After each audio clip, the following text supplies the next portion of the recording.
فرزند زہرا یہ حالات برے ہیں۔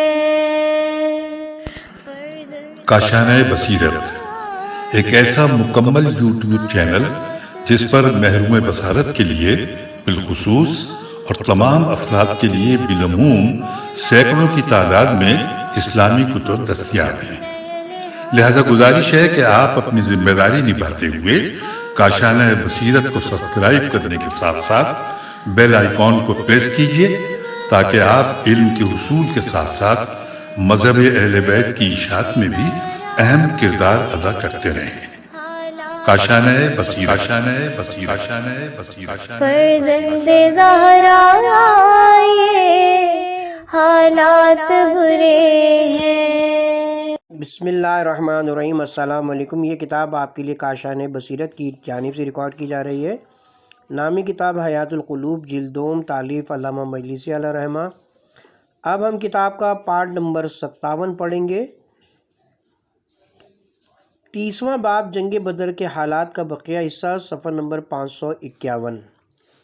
تفسیر امام حسن عسکری علیہ السلام میں مذکور ہے کہ جب حضرت صلی اللہ علیہ وسلم نے مدینے کی جانب مکے سے ہجرت کی تو ابو جہل نے حضرت کے پاس کہلا بھیجا کہ تمہارے سر میں جو نخوت کا سودا تھا اس نے آخر تم کو مکے سے نکال کر مدینے میں پھینک دیا، پھر بھی تم اپنے غرور کو ترک نہیں کرتے ہو کہ یہاں تک نوبت پہنچی کہ تمام قریش اس بات پر متفق ہو رہے ہیں کہ تم کو تمہارے مددگاروں سمیت نیست و نابود کر دیں۔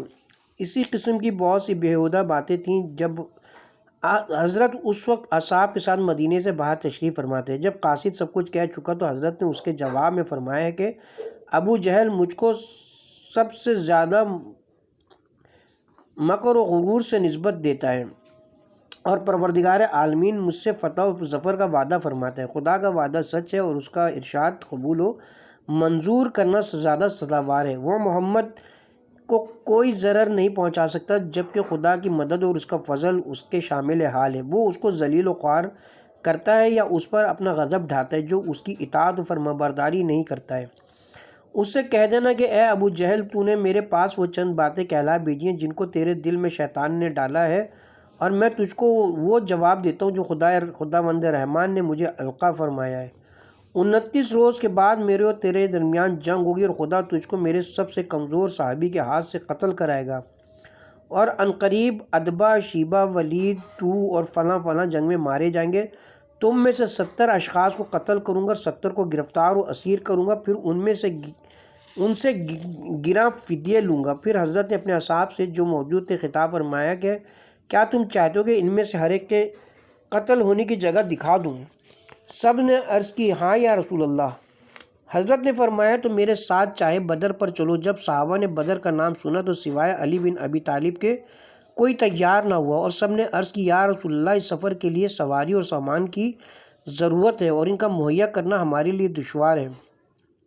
حضرت نے ان یہودیوں سے فرمایا جو موجود تھے کہ تم کیا کہتے ہو؟ وہ بولے کہ ہم کو ضرورت نہیں کہ جو کچھ تم جھوٹے دعوے کرتے ہو اس کو دیکھنے چلیں۔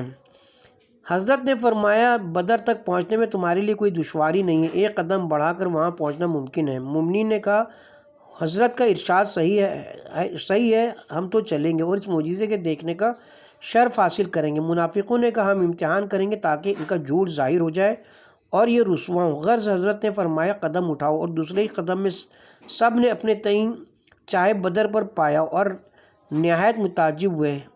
حضرت نے فرمایا کہ کنویں پر کچھ نشانی مقرر کرو، اس کو ہر طرف سے پیمائش کرو۔ جب تھوڑی پیمائش کی تو فرمایا یہ ابو جہل کے قتل ہونے کا مقام ہے، فلاں انصاری اس کو قتل کرے گا اور اس کا سر ابن مسعود جدا کریں گے۔ پھر فرمایا کہ دوسری جانب ناپو کہ یہ ادبا کے قتل ہونے کی جگہ، اس جگہ شیبہ مارا جائے گا، یہاں ولید کشتہ ہوگا۔ اس طرح 70 مشرقین کے قتل ہونے کی جگہ بتائی اور فرمایا کہ آج سے 29ویں روز بعد یہ واقعہ ہوگا۔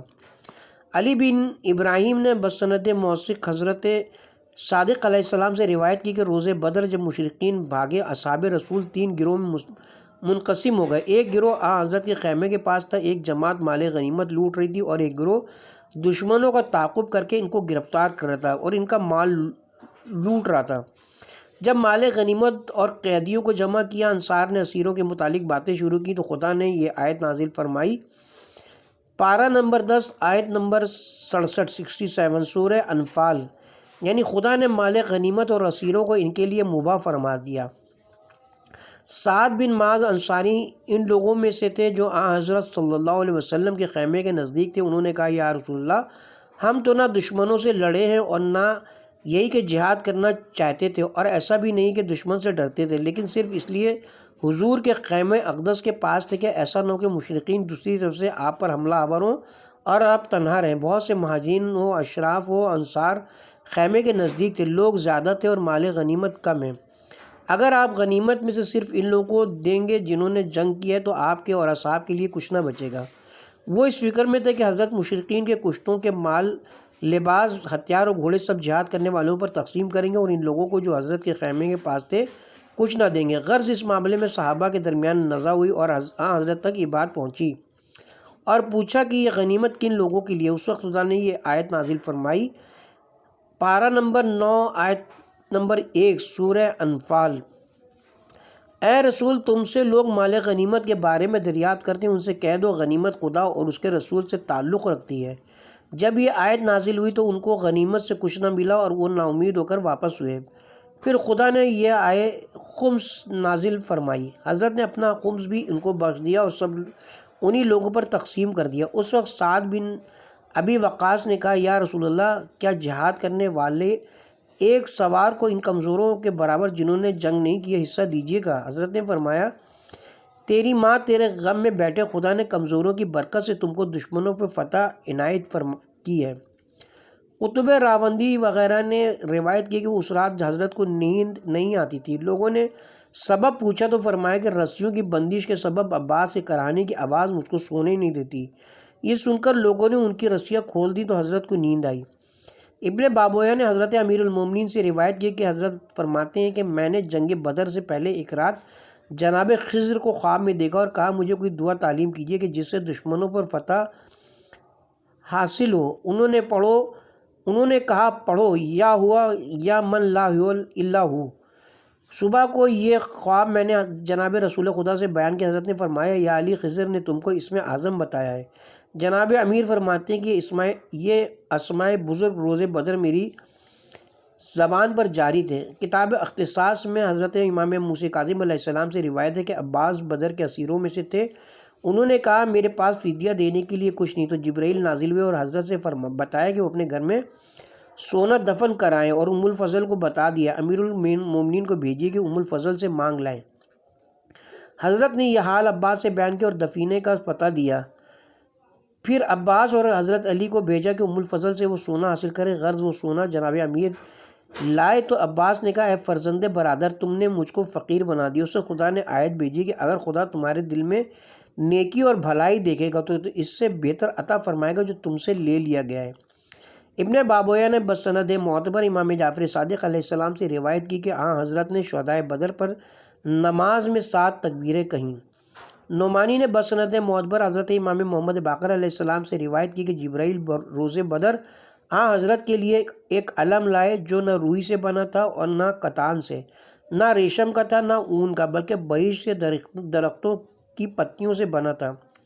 حضرت نے اس کو اس روز کھولا اور فتح پائی، پھر اس کو لپیٹ کر امیر المومنین کو دے دیا۔ حضرت نے اس کو جنگ بصرہ میں کھولا اور فتح حاصل کی، پھر حضرت نے اس کو لپیٹ کر رکھ دیا، وہ اب ہمارے پاس ہے اور اس کو قائم آل محمد کے سوا کوئی نہ کھولے گا۔ بعض معتبر کتابوں میں مذکور ہے کہ جنگ بدر میں حبیب بن یساف کے ہاتھ پر تلوار کی ایک ضربت لگی، وہ شانے سے جدا ہو گیا۔ وہ اپنا ہاتھ لیے ہوئے حضرت کے پاس لائے۔ حضرت نے اس کی جگہ پر رکھ کر دعا کی، وہ اس طرح درست ہو گیا کہ کٹنے کا نشان تک ظاہر نہ رہا۔ نیز عکاشہ بن محسن کی تلوار جنگ بدر میں ٹوٹ گئی تھی۔ حضرت نے ایک لکڑی ان کے ہاتھ میں دے دی، وہ حضرت کے اعجاز سے نہایت تیز تلوار بن گئی، اسی سے انہوں نے جنگ کی یہاں تک کہ کفار بھاگ گئے۔ وہ اس تلوار کو حفاظت سے اپنی وفات کے وقت تک رکھے ہوئے تھے۔ اسی طرح سلمہ بن اشہل کی تلوار ٹوٹ گئی۔ حضرت نے ایک چھڑی ان کے ہاتھ میں دے دی اور فرمایا اسے جہاد کرو۔ وہ ایک عمدہ تلوار ہو گئی اور وہ ہمیشہ اس سے جہاد کیا کرتے تھے۔ روایت ہے کہ مشرقین روز جنگ بدر زوال آفتاب کے وقت بھاگ گئے۔ حضرت نے فرمایا کہ چاہے بدر کو پاٹ دو اور مشرکین کے کشتوں کو اسی میں ڈال دو۔ اس کے بعد حضرت چاہے بدر پر آ کے کھڑے ہوئے اور ایک ایک مشرک کا نام لے کر پکارا اور فرمایا کہ آیا اپنے پروردگار کا وعدہ تم نے سچا پایا؟ تم اپنے پیغمبر کے لیے بری قوم تھے، غیروں نے میری تصدیق کی اور تم نے مجھے جھٹلایا۔ تم نے مجھے گھر سے نکالا اور دوسروں نے پناہ دی، تم نے مجھ سے جنگ کی اور غیروں نے مجھے پناہ دی، تم مجھ سے لڑے اور دوسروں نے میری مدد کی۔ صحابہ میں سے کچھ لوگوں نے کہا یا حضرت مردوں سے کلام کرتے ہیں۔ حضرت نے فرمایا وہ میری باتیں اسی طرح سنتے ہیں جس طرح تم سنتے ہو، لیکن جواب دینے کی طاقت نہیں رکھتے۔ اب انہوں نے سمجھا کہ جو کچھ میں کہتا تھا وہ سچ اور حق تھا۔ پھر حضرت نے نماز عصر میدان بدر میں پڑھی اور وہاں سے کوچ کر کے آفتاب غروب ہونے سے پہلے اسیل میں جا کر قیام فرمایا۔ دوسری روایت کے مطابق نماز عصر اسیل میں پڑھی۔ جب حضرت نے ایک رکعت نماز پڑھی تو مسکرائے اور جب سلام پھرا تو لوگوں نے مسکرانے کا سبب دریافت کیا تو فرمایا میکائیل میرے پاس سے گزرے، ان کے پروں پر گرد پڑی ہوئی تھی۔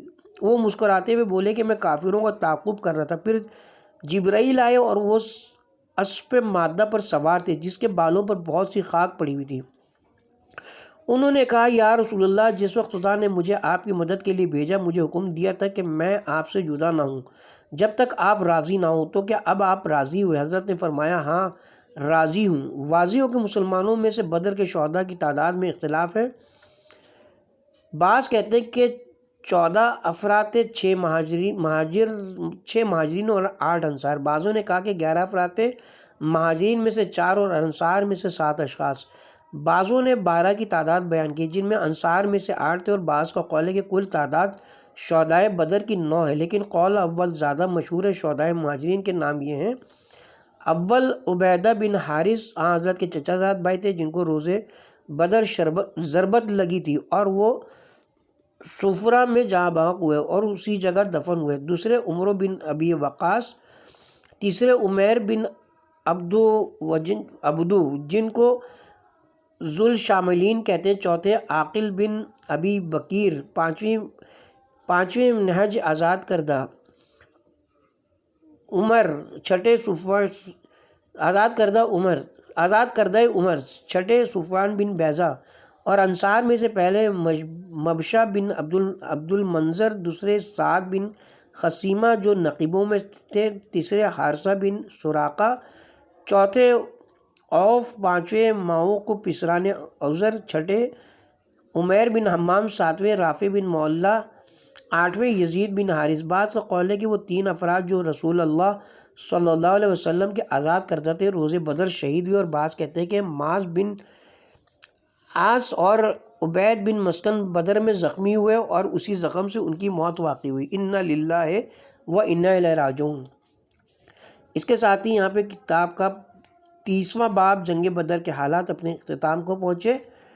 صفحہ نمبر 555 آغاز ہوتا ہے 31واں باب، وہ غزوات اور واقعات جو جنگ بدر کے بعد سے غزوہ احد تک واقع ہوئے۔ شیخ تبریسی اور علی بن ابراہیم نے روایت کی کہ جب جناب رسول خدا صلی اللہ علیہ وسلم غزوہ بدر سے فارغ ہو کر مدینے کی طرف واپس ہوئے، حضرت نے بنی قینقاع کے بازار میں یہودیوں کو جمع کر کے فرمایا اے گروہ یہود، خدا سے اس امر سے ڈرو جو اس نے قریش پر جنگ بدر میں نازل کیا اور مسلمان ہو جاؤ قبل اس کے کہ خدا کا غضب تم پر نازل ہو، اور یقین کرو کہ میں پیغمبر مرسل ہوں، تم نے اپنی کتابوں میں میرے اوصاف پڑھے ہیں۔ یہودیوں نے کہا اے محمد صلی اللہ علیہ وسلم، تم کو دھوکہ نہ ہو اس بات سے کہ تم کو ان لوگوں سے سابقہ پڑا تھا جو جنگ کے طریقے سے ناواقف تھے، تم نے ان پر فتح حاصل کر لی۔ خدا کی قسم اگر ہم سے تم نے مقابلہ کیا تو تم کو معلوم ہو جائے گا ہم مرد میدان ہیں۔ اس وقت خدا نے یہ آیت نازل فرمائی، پارہ نمبر 3 آیت نمبر 12 سورہ العمران: اے رسول ان کافروں سے کہہ دو کہ عنقریب تم مسلمانوں سے مغلوب ہوگے اور جہنم میں جمع کر دیے جاؤ گے اور وہ بہت برا ٹھکانہ ہے۔ پھر حضرت نے 6 روز بنی قینقاع کا محاصرہ کیا۔ بیان کرتے کہ ماہ شوال کی 15ویں تاریخ ہجرت کے 20ویں مہینے روز شنبہ کو محاصرے کی ابتدا کی۔ 6 روز کے بعد یہودیوں نے امان طلب کی اور حضرت کے پاس آئے اور یہ شرط کی کہ حضرت جو حکم چاہیں ان کے بارے میں صادر فرمائیں۔ اس وقت عبداللہ ابن ابی کھڑا ہوا اور بولا یا رسول اللہ یہ لوگ ہمارے دوست اور ہم سوگند ہیں اور ہمیشہ ہماری حمایت کرتے رہیں، ان میں 300 زرو پوش ہیں اور 400 بغیر ہتھیار، کیا آپ ان کو قتل کرنا چاہتے ہیں؟ حالانکہ یہ قبیلہ خزرج کے ہم سوگند ہیں اور قبیلہ اوس سے کوئی عہد و اقرار نہیں رکھتے۔ غرض ان کی سفارش میں اس قدر مبالغہ اور التجا کی کہ حضرت نے ان کو معاف کر دیا اور ان کے قتل کے خیال سے درگزر وہ لوگ مدینہ کی سکونت ترک کر کے عذرات میں جو شام کے قریب ہے جا بسے۔ خداوند عالم نے عبداللہ بن ابی اور خزرج کے بعض لوگوں کے بارے میں جنہوں نے یہودیوں کی حمایت میں عبداللہ کی موافقت کی تھی یہ آیت نازل فرمائی۔ پارہ نمبر 6 آیت نمبر 15 سورہ مائدہ۔ اے ایمان والو، یہودیوں نصرانیوں کو اپنا دوست مت بناؤ، آخر آیت تک۔ شیخ تبریسی اور ابن شہر اشوب نے روایت کی کہ جب حضرت صلی اللہ علیہ وسلم نے مدینہ میں جنگ بدر سے مراجعت فرمائی، 7 روز کے بعد قبیلہ بنی سلیم کی طرف متوجہ ہوئے، کیونکہ آپ کو خبر تھی کہ وہ لوگ چاہے قدر کے پاس جمع ہوئے ہیں۔ حضرت نے 3 شب وہاں قیام فرمایا، جنگ واقع نہ ہوئی مگر حضرت کو بہت سی مویشیان غنیمت میں حاصل ہوئے۔ پھر ماہ شوال کے باقی ایام اور ذوالقعدہ کا پورا مہینہ مدینہ میں گزارا۔ اس درمیان میں اسیروں سے فدیہ لے کر ان کو رہا کرتے رہے، پھر غزوہ سویق کے لیے روانہ ہوئے، اس لیے کہ ابو سفیان ملعون نے نظر کی تھی کہ جب تک محمد صلی اللہ علیہ وسلم سے جنگ نہ کر لے گا، نہ غسل جنابت کرے گا، نہ سر پر پانی ڈالے گا، اور 100 سواروں کے ساتھ مکے سے چلا اور مدینے سے 4 فرسخ کے فاصلے پر بنی نذیر کے پاس آ کر ٹھہرا، جو مدینے میں یہودیوں کا ایک گروہ تھا۔ حی بن اخطب کے دروازے کو کھٹکھٹایا، جو ان کا رئیس و سردار تھا، اس نے دروازہ نہیں کھولا۔ وہاں سے سلام بن مشکم کے پاس گیا، جو بنی نذیر کا رئیس تھا، اور چند بار اس کو پکارا اور اپنے ہمراہیوں کے پاس واپس آیا اور قریش کی ایک جماعت کو مدینے بھیجا جو عریض کے ناحیہ تک آئے۔ وہ اور انصار میں سے 2 شخصوں کو قتل کر کے واپس چلے گئے۔ جب حضرت کو اطلاع ہوئی، ان کے تعاقب میں نکلے اور قرارہ القدر تک پہنچے۔ ابو سفیان کو معلوم ہوا تو وہ بھاگا، چونکہ جلدی میں وہ سب واپس ہوئے تھے۔ بعضوں نے اپنا توشہ چھوڑ دیا جس میں ستو تھا، مسلمانوں نے وہ سب لے لیا، اسی سبب سے اس کو غزوہ بنی السویق کہتے ہیں۔ اسی سفر میں اصحاب حضرت عرب کے بازار سے گزرے اور نفع خیز تجارت کی۔ جب واپس آئے تو حضرت سے عرض کی یا رسول اللہ، ہم کو اس سفر میں نفع ہی نفع رہا، کوئی تکلیف نہ ہوئی، کیا جہاد کا ثواب ہم کو ملا؟ حضرت نے فرمایا ہاں، جہاد کا ثواب بھی حاصل ہوا۔ مروی ہے کہ اسی سال ماہ ذی الحجہ میں عثمان بن مظعون جو صحابہ میں سب سے زاہد تھے اور حضرت صلی اللہ علیہ وسلم کے ربیب تھے، برحمت الہی واصل ہوئے اور بقیع میں دفن ہوئے۔ ان کا حال اس کے بعد انشاءاللہ مذکور ہوگا۔ جب حضرت غزوہ سویق سے فارغ ہو کر مدینہ تشریف لائے اور ذی الحجہ کے باقی ایام اور ماہ محرم کے پورے مہینے مدینے میں گزارے، اسی اثنا میں خبر ملی کہ بنی غطفان اکٹھا ہو کر مدینے پر حملے کا ارادہ رکھتے ہیں اور ان کا رئیس و امیر ایک شخص دسور بن حارث ہے۔ یہ معلوم کر کے حضرت 450 صحابہ کے ہمراہ مدینے سے نکلے اور ان کی طرف روانہ ہوئے۔ جب ان کے قریب پہنچے تو وہ بھاگ کر پہاڑوں پر چلے گئے۔ حضرت وادی ذو امر میں قیام پذیر ہوئے۔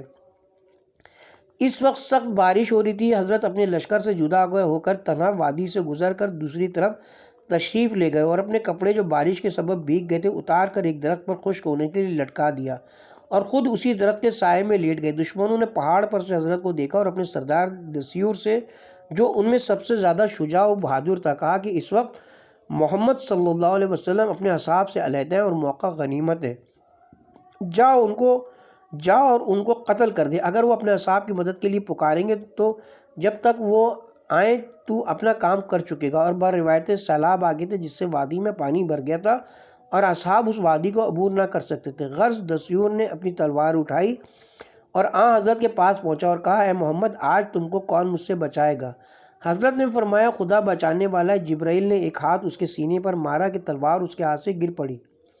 حضرت نے اس کی تلوار اٹھا کر فرمایا کہ اب تو بتا کہ تجھ کو میرے ہاتھ سے کون بچا سکتا ہے؟ اس نے کہا کوئی نہیں، بے شک میں گواہی دیتا ہوں کہ خدا واحد ہے اور آپ اس کے پیغمبر ہیں، اور میں قسم کھاتا ہوں کہ آئندہ آپ کے خلاف لشکر جمع نہ کروں گا۔ حضرت نے اس کی تلوار اس کو واپس دے دی اور اس کو چھوڑ دیا۔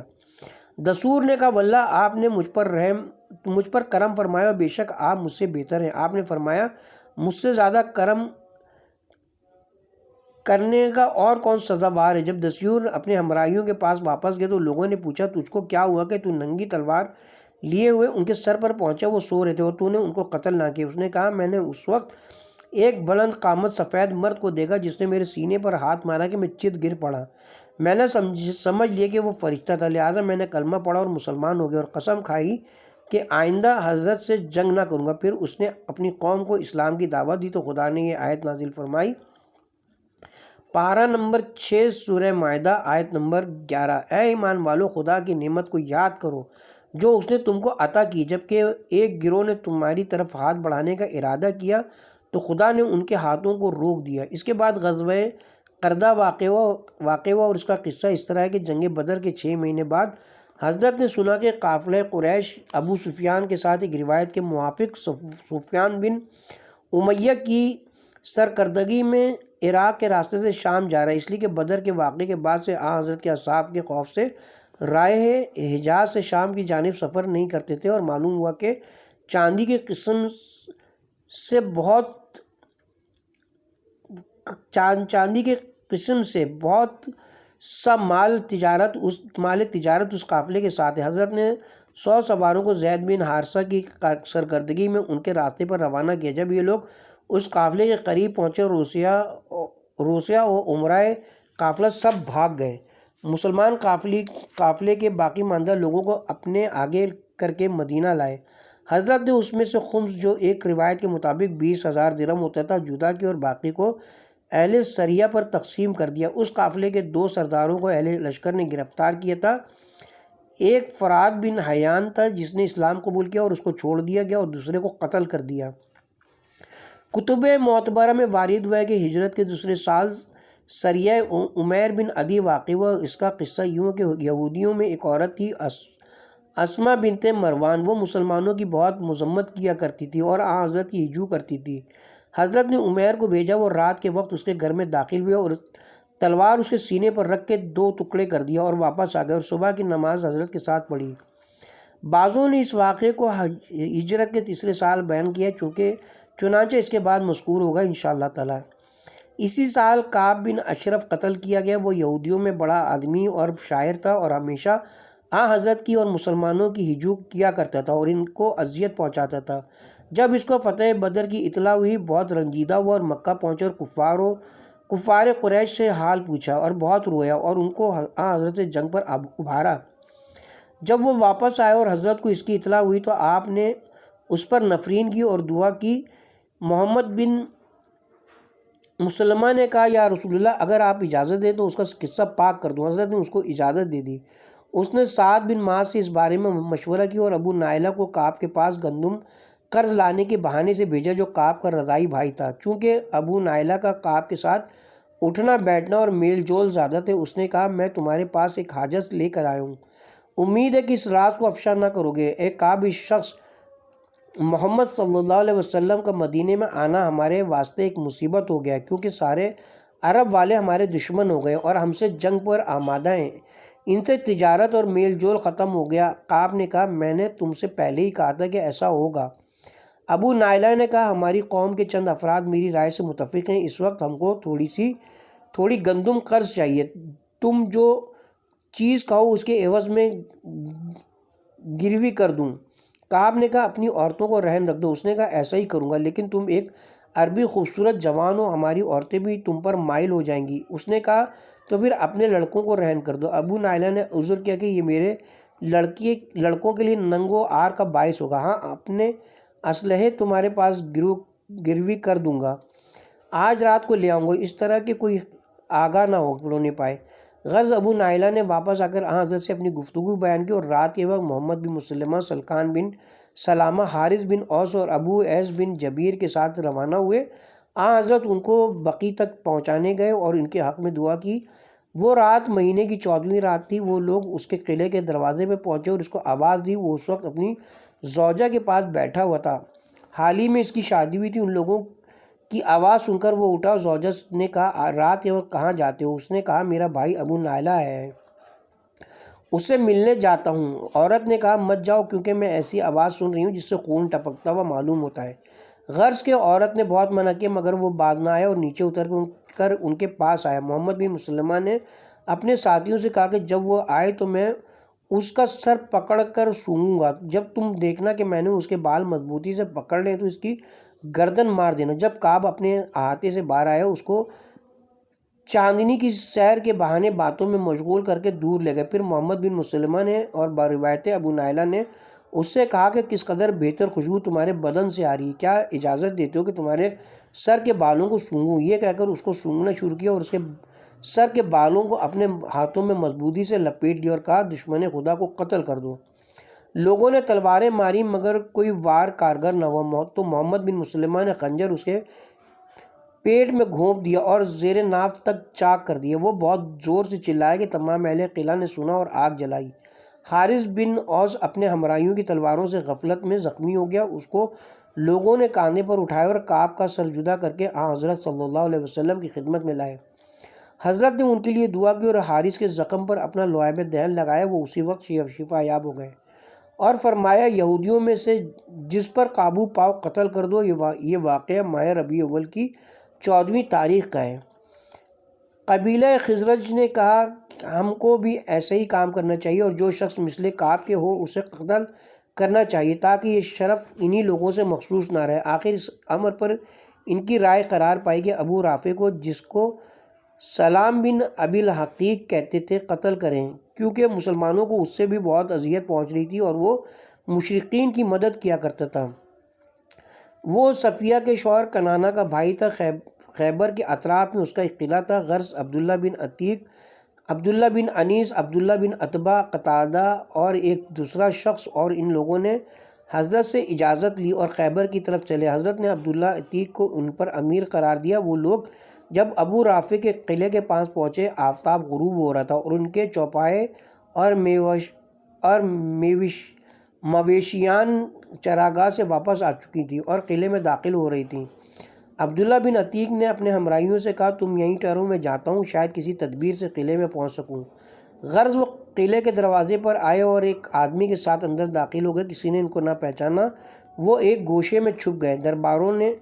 دربانوں نے دروازے کو بند کر دیا اور کنجیاں ایک کیل پر لٹکا دی۔ جب وہ سب سو گئے عتیق نے کنجیاں لے کر قلعے کا دروازہ کھولا اور سیڑھیوں سے اس کوٹھے پر پہنچے جہاں ابو رافع رہتا تھا۔ وہاں بالکل اندھیرا تھا۔ وہ ابو رافع کو نہیں دیکھ سکے کہ کہاں سویا ہے۔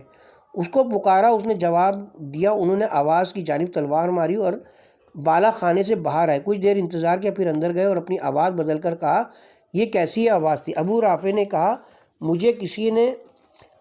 کہ کسی نے مجھ پر تلوار سے حملہ کیا۔ یہ سنتے ہی وہ آواز کے سہارے اس کے قریب گئے اور تلوار اس کے شکم پر رکھ کر زور کیا کہ اس کی پشت سے باہر ہو گئی۔